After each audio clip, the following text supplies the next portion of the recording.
In the ancient dawn of Van Lang, where the morning mist kisses the golden rice fields, a legend was born from the soil itself.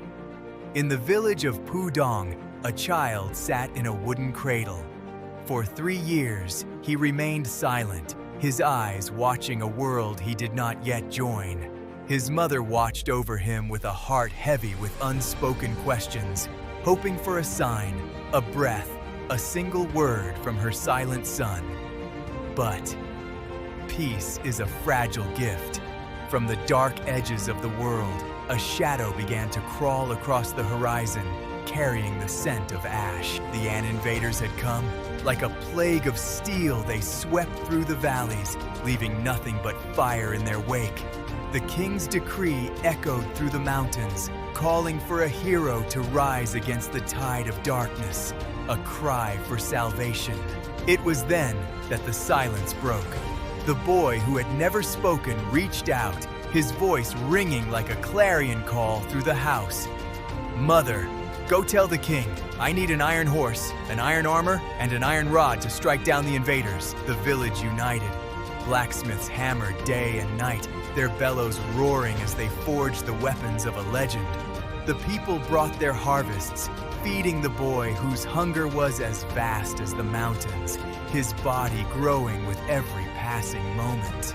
He grew beyond the height of men, his head touching the rafters, his spirit expanding until he was no longer a child, but a god. The iron was ready, a massive steed of cold metal, and armor that shone with the brilliance of 1,000 suns. Warrior Gióng stepped forth, a giant of iron and soul. He donned the plates of war, ready to face the storm. With a roar that shook the earth, he mounted his iron steed.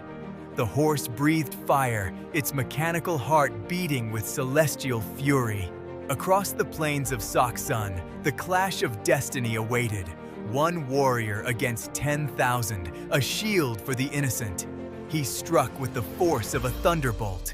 The iron rod carved through the darkness, shattering the ranks of the invaders. But as the battle raged, the iron rod snapped against the weight of the horde. For a moment, the world held its breath. Gióng reached down and tore the very land asunder. He uprooted clusters of bamboo, turning the forest itself into a weapon of light.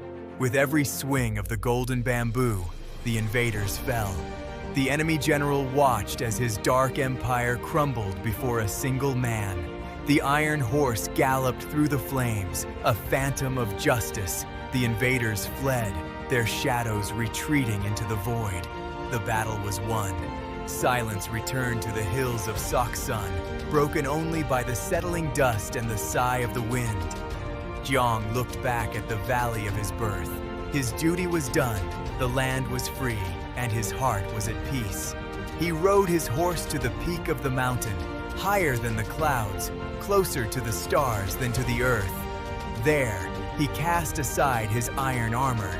It lay upon the stone as a testament to the strength of a people who refused to break. Into the golden light he ascended, a celestial warrior returning to the heavens, leaving behind a legacy that would never fade. Today, the yellow bamboo stands tall, a reminder of the boy who saved a nation. The legend lives on in every heart.